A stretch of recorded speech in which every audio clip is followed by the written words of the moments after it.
Welcome to the Docs Who Lift podcast, where we distill and simplify the complexities of a healthy lifestyle, exercise, medicine, and weight loss.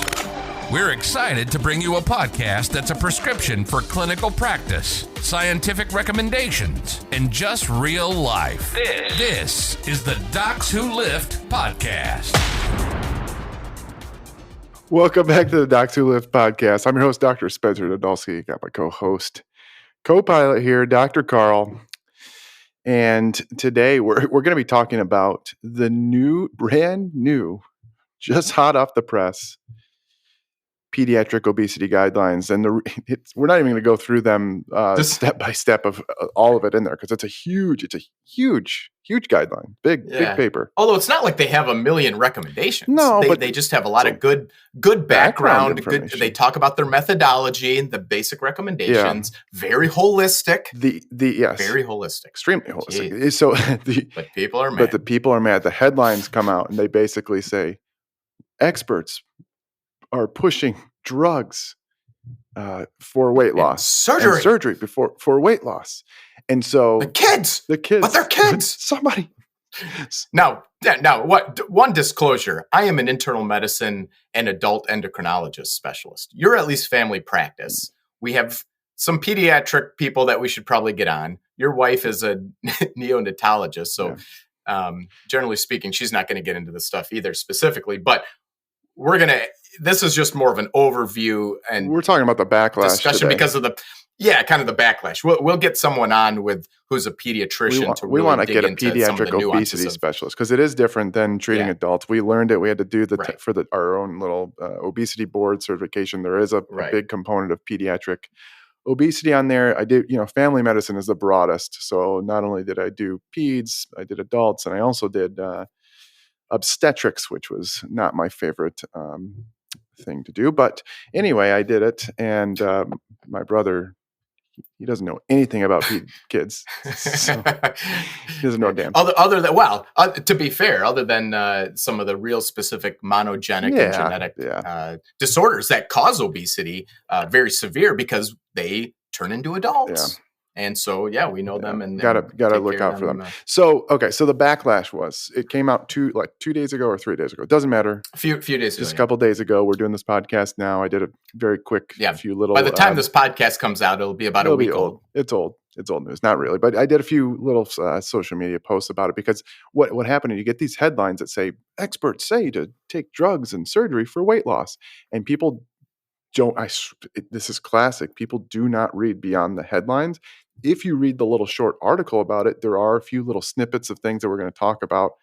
One of the experts, pediatric obesity experts, said obesity is not a lifestyle disease; it's more a disease of the brain, and it's kind of like we'll get into that. That's one of the things that specifically it's not wrong, but it's not exactly right either. That's the problem. And then people, it's a quote. People take it and then they run with it, and then they start attacking because we can't have nice things. And so I'm getting tagged all day right now. I keep seeing, hey, Dr. Nadolsky made a video about this. Go check him out. Or I'll just get tagged, Dr. Nadolsky. What are your thoughts on this person? Because what everybody's saying is just they're simply looking at the headlines. That's it. What I said in my little video is that if you actually look at the guidelines, they're very straightforward and they actually push lifestyle more than anything, of course. It's very aggressive. Like all evidence-based mainstream medical guidelines that have anything to do with absolutely anything that could be benefited from lifestyle, if the evidence is there, which it is, it's always emphasizes first line, absolutely focusing on lifestyle efforts in a very broad and holistic manner. Yeah. Going from simple to very intensive lifestyle efforts. And that is up in front and center. Is that you knocking? All that Who's stuff. knocking? Who's knocking? What is that knocking? No, that's the people working on our house. Sorry, ruined it. House is falling down. Kids are getting surgery for weight loss when they're not even a recommended lifestyle. No, so that's what these people are saying. These people are mad. They're like, well, whatever happened to diet and exercise? I'm like, they do. The whole thing is about diet and exercise and lifestyle. Yeah. In fact, some would argue it's too heavy on diet and exercise because, and that's where it gets into these quotes by one of the authors who said that it's a very genetic brain triggering disease process, which we've talked about before. Yeah. My argument would be it is a lifestyle disease, but the brain and genetics and environment push that specific lifestyle. That's what I would say to be more a bit more specific. Yeah, I mean, but yeah, different people will debate that some of the researchers will fight that, like we talked about. We'll get Anya on here, and the actual underlying root issue is a lot of the polygenics. We're not going to talk about the severe, rare, monogenic, which they do talk about in the guidelines. They do. They talk about them, but they don't include them as in the recommendations. No, they list them out though. So they actually excluded those. They just review them, and there are other guidances for those very rare things that ultimately we all do need to be more aware of. For example, going to that a second, talking about how heritable this is, and most people by far it's polygenic with a lot of different genetic factors driving the kids in this obesogenic environment, which is the other part of this, right? And struggling with obesity. But then, remember when we were at Obesity Week, or maybe it was before you got there, and I was watching the genetic talk by Dr. Farouk, who's the leading, I think, the global leader in genetic obesity. Yeah. And, they were talking about how historically in the media, people would see these really little bitty kids, like infant/toddlers really early on in life with very severe obesity. And these kids were being taken away from their families because they thought it was child abuse, because everyone was like, well, you must be feeding your kid all sorts of food. But they had very severe biological drive to eat well beyond what their metabolic needs were and have severe obesity. And yet the parents were being punished and the families were being shamed. Yeah. But these kids probably had just severe genetics. We hear about the Prader-Willi and the syndromes, but then we also see some of the monogenic where they straight up have a MC4 or POMC mutation of some sort. One of these things in the brain that we've talked about in the past. And we have friends that have talked about relatives who they have to lock the cabinets, and sometimes the cabinets are broken open and they'll just ravenously eat, whole things of peanut butter, despite having just had dinner and that type of thing. So anyway, these things do exist. It's good to have these guidelines are aware, but I think the big thing about this is that clearly people just don't read past the headlines. People are like, I can't believe they're doing this. Why not just do diet and exercise and good old fashioned lifestyle? Well, that's what most of the guidelines were absolutely about. They talk about the different guidance they give and how they have these comprehensive centers, which not everybody has access to, which is good to understand. And then when to consider maybe adding in medicine or surgery. So the argument is, because people are like, and then there's other people, there's the Hayes group, the Healthy at Every Size group. They're going, this is atrocious. They're going to cause eating disorders. They're going to cause this and that. And it's like, well, they're ignoring the unhealthful effect, the harmful effects of obesity, especially in pediatrics. Yeah, pediatric obesity is extremely severe in the risk of health problems, and those health problems are harder to deal with if you develop them when you're a kid. Yeah. And by the way, obesity itself, the disease of obesity, which is, I think, what this quote that we talked about, where that comes from, is also harder to treat once the disease of obesity is sort of established. Even though, despite all the different genetics that can really drive the risk of obesity in our obesogenic environment, we know that we have lots of studies that show that despite those genetic risks, lifestyle efforts can really help prevent obesity. Yeah. Mitigate. It's less effective though to actually treat the obesity. Yeah. Which is where the medicines come in, and where that guy's quote saying, well, it's a disease of the brain, not so much lifestyle. To some degree, I feel like that's a quote. And we'd have to ask him, but obviously that's not what he meant, because it's not in the guidelines. Yeah.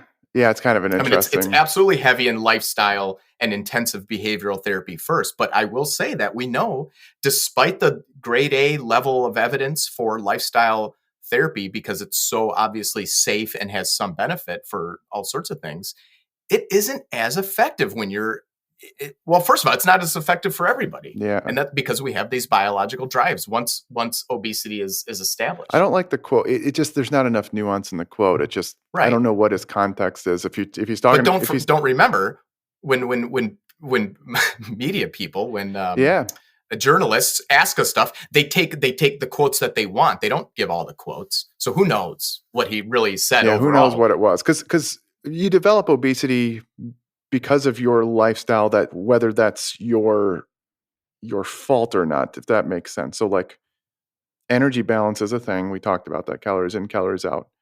These kids with monogenic deletions or mutations ravenously eat. It's still their lifestyle, but that's not, it's not their fault.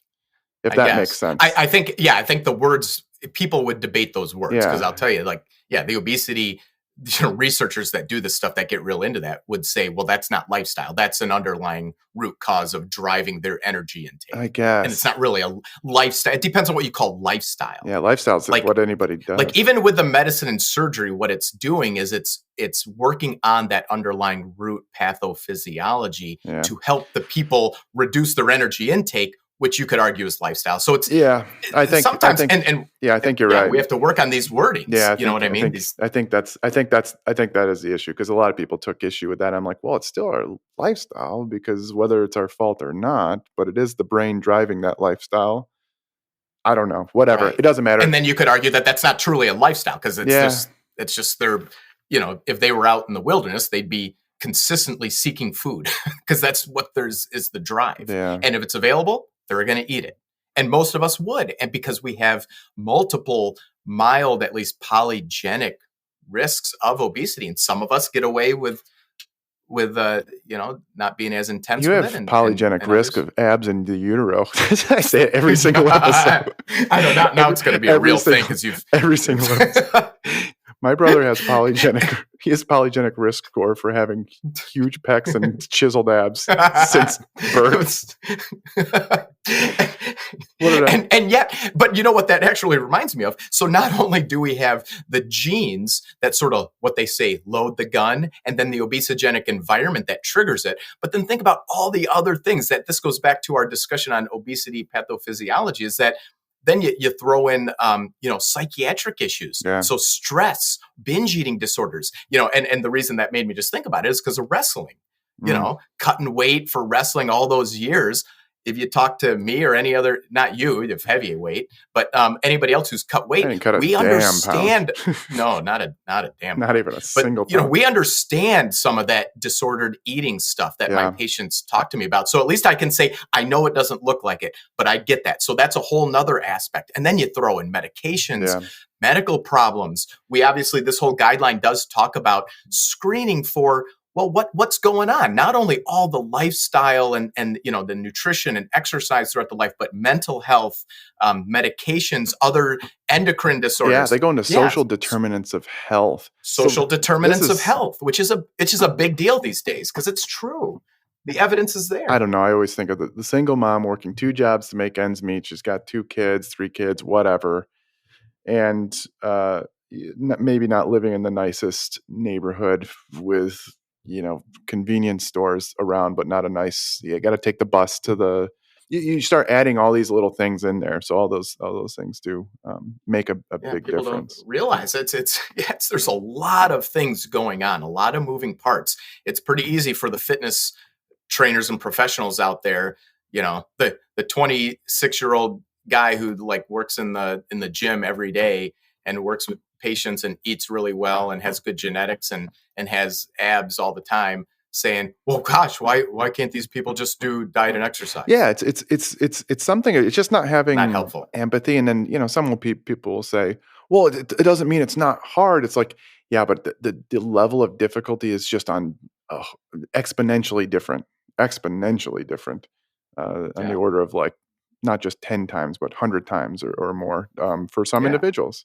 And especially once the obesity is already set in. I think that's the issue. I mean, how many friends do we know, we grew up with who really had weight struggles since we were little kids? We all played sports together. It seemed like our dietary habits were relatively similar sometimes. It wasn't like obviously egregious. And yet, despite wrestling and football workouts and all that stuff, some guys struggled more with their weight. And I'm sure they were taking in, other sources of food that we didn't necessarily see because of genetics or whatever, their environment that they had at home, et cetera. But, I mean, we had to learn that too, as we've gone through this process. We didn't understand. We were just like those trainers once upon a time back in our day saying, well, geez, we can do it. I have abs, so everyone else should be able to have abs. It turns out that's not true. I don't fault the people that don't understand it. I fault them when we try to explain and they push back a little bit harder. I think that's right. Yeah, because instead of ignorance, so that, if we get into word definitions, right? Ignorance, sure. But once you learn and you have access to the science and the evidence and you still like deny it and in a way that you're being like an asshole, that's not helpful. Like then you're just being an asshole. Yeah. Or foolish or something. And you're just trying to push your agenda or whatever it is. Well, I mean, the bottom line is like, so for these kids, is it so scary that these drugs and surgeries are being they're being a little bit more aggressive? Because what before they called it the watch and wait. And what we're seeing is that we're not really impacting people despite all these aggressive lifestyle, telling people, hey, we should help them with the diet and exercise. And unfortunately, it doesn't work for many people. Right. So then they're going, hey, we got to be aggressive about this. Because as you said, what we talk about area under the curve, they start getting these diseases earlier instead of like in their 40s and 50s. Type 2 diabetes, they're getting them in their teens. And once you have that, you're putting yourself at a very early cardiovascular death or other types of deaths that are out there. So morbidity, mortality. Well, for example, so I'll give you one example where I do know a fair amount about the pediatric population is that those with significant obesity who develop insulin resistance and type 2 diabetes early on, they require insulin sooner because I look at it as, well, their pancreas didn't have enough time to develop and fully mature, right? Because they developed obesity, insulin resistance, fatty pancreas, which we will call it that, and it failed before they ever really matured. And then even when we treat the underlying issues like their obesity and all that stuff, their pancreas doesn't work. Yeah, it seems like, so when they're young adults. And so, we really do need to be aggressive earlier on. And if they're not responding well to lifestyle, we really do have to think about medications and surgery for these kids because the severe consequences of obesity and the adiposity-based diseases like diabetes, heart disease, sleep apnea, arthritic problems, musculoskeletal issues, those far outweigh any little potential risks that people might think that come with these medications and surgeries that actually the data suggest are not really there. Like, so the benefits far outweigh the risks. So, so far, I mean, we got to keep studying, right? Yeah. So when we were at, they presented the data on the STEP Teens trial when we were at the obesity conference in November 2021, 2022. God, my years are just flying by. Whatever. 2022. Just 2 months ago when we were a couple months ago. And this is semaglutide in teenagers of ages 12 to 18, I believe, and significant reduction in BMI. What was it? 16. It was and it was way better than what I would have expected for pediatric population. Because peds are there. It's hard because they're growing. They have different physiology and stuff. It was good. So anyway, so that was kind of that's what people are pointing out. Like there's 200 participants. How do we know this stuff is safe? Well, in adults, I have actually 18-year-olds on this stuff. And they're so thankful because they've struggled with weight their whole lives and they haven't had anything that could help them. They were just ravenous and hungry. And so, like you said, the risks seem to be minimal, other than GI adverse events, maybe a little bit of nausea. A small little risk of gallstones. Yeah. But man, And the so, benefits are amazing. so my question for these people that are so upset about it, it's like, what's your suggestion?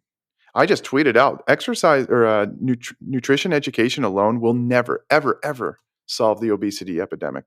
And what I mean by that, I'm not saying we shouldn't keep studying and learning more. I'm saying education of individuals of how to eat. Let me be clear, so it's not just taken out of context.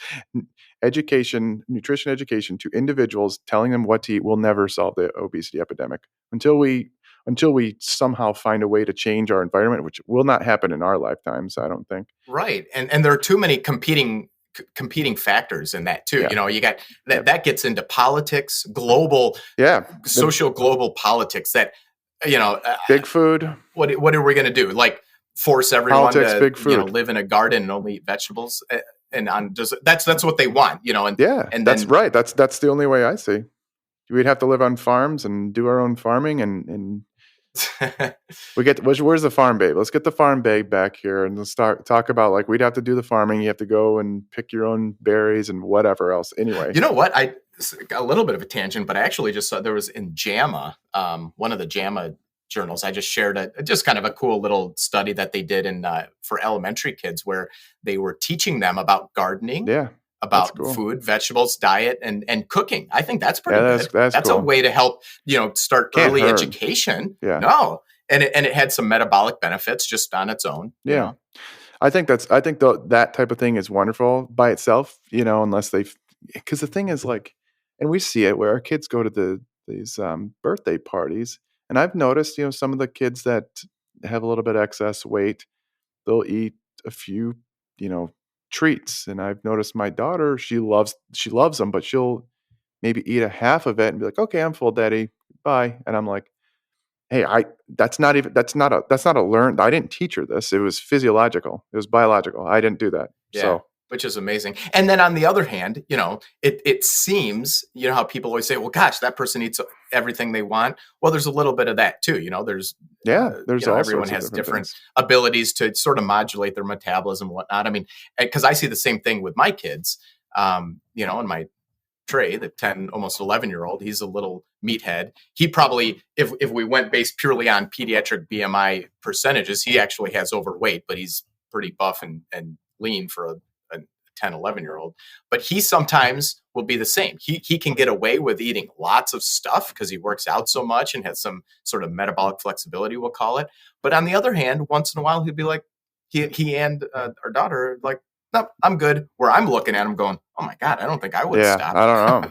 That is weird. It's like, holy cow. Interesting. So everyone's different. Yeah. And the kids have so much more genetic drive than we even realize. Yeah. So the gist is all these people that are poo-pooing these experts, which, expert opinion isn't... But it's not just that. This is not expert opinion. No, they're using RCTs. This was based upon systematically reviewed, graded, heavily graded based upon the evidence, the harms and the benefits of the studies to grade these recommendations. So for like example, I'm just looking at one where it talks about the surgery, for kids 13 and older with, a BMI greater than 120th percent of the 95th percentile, because that's how you do it in pediatrics, different for adults, should be, sent for evaluation for metabolic bariatric surgery. And it's recommended to consider, but it's a grade C, for example. And I don't know that we need to get into that for people out there. Whereas like the pharmacotherapy, actually, I think if I go back and look, it's a grade B. But the funny thing is, so semaglutide is the older or younger brother of liraglutide, Saxenda. So Wegovy is semaglutide, Saxenda is liraglutide. Liraglutide is daily. That one's been approved for adolescents already. A couple of years ago, it got approved. 3 years ago, maybe now, 2.5. Nobody ever said, so nobody ever said anything about that. Qsymia actually is also approved. Yeah. In adolescents, Qsymia is phentermine topiramate. 12 and over. 12 and over. But so it's like all of a sudden now, just because the headlines, people are like in an uproar, but these things have already been around. Anyway, our whole thing is by discussing this here, we're just like, can y'all just kind of actually like look at what's beyond the headlines and actually read the guidelines that are being presented? Of course not everybody's going to do it, but I'm telling you. You know what's disappointing about that, I guess, is that the people who are making the biggest fuss about this are what I would consider our healthcare professional colleagues. They're like fitness trainers. A lot of them are RDs, though. Like, they're this Hayes group, I've noticed. And well, yeah, and RDs. And it's like, so we're on the same team. You guys are healthcare professionals. Read the guideline. Don't just go with your, initial reaction of what's it that everyone does that we call it, that the political extremists use. Outrage culture? Yeah, outrage culture. Yeah, everyone just has an outrage reaction. Don't just fall back on that. You're a healthcare professional. We're all on the same team. So read the guideline. Be appreciative that it really emphasizes lifestyle, like all guidelines do, but then acknowledge the science and the actual clinical benefit to harms of where medications and surgeries come into play, and just read the whole guideline. I mean, again, I'm not a pediatrician. I deal with our own adult stuff, but I just read through this quickly and realized it's pretty reasonable. Of course it is. I mean, it's experts that went through a huge systematic review and good methodology and weighed the pros and cons and the level of evidence and the biases and all that stuff to come up with these recommendations. Yeah. They didn't just make it up. No. So anyway, think about that. Think about what you'd rather see done instead. Current lifestyle guidance hasn't really panned out. It does. In intensive, right. They do. Well, the keto zealots think that so if you want to put the kids on keto, go ahead. But the thing is that they do show, like, if in an intensive behavioral comprehensive program, lifestyle can work. It's just really hard to get into those programs. And it doesn't mean to not try those programs either. What people are thinking is that, like, they're just throwing drugs. Right. It's like, no, you still try these other things. Right. Which is not true. No. We don't do that with anything. And all those, and like you said, kind of going back to the semantics and the quotes and stuff, the medications help treat the pathophysiology so that the kids can modify their lifestyles, change their dietary intake, lose the weight. Oftentimes that ends up resulting in better exercise, which is good no matter whether you lose weight or not, which goes back to our Louder with Crowder thing, making fun of the lady with obesity trying to do yoga. And he said it's... Anyway, well, anyways, thanks for listening. We'll get a pediatric obesity specialist on at some point. May not be next week, but maybe sometime. To really dig into details for people out there to know what are these really recommending and what can you do about it. So go ahead and read the guidelines. I'll link them in the show notes. Have a good one. This podcast is for entertainment and education and information purposes only. Remember, the physicians on this podcast are not your physician. It should not be considered professional or personalized medical advice. It should not be used to replace speaking with your physician or medical professional to discuss your specific health concerns. The topics discussed should not be used solely to diagnose or treat any condition. As a result, we are not responsible for any unwanted medical outcomes. The views and opinions discussed are of those of the host only and do not represent those of any other entities.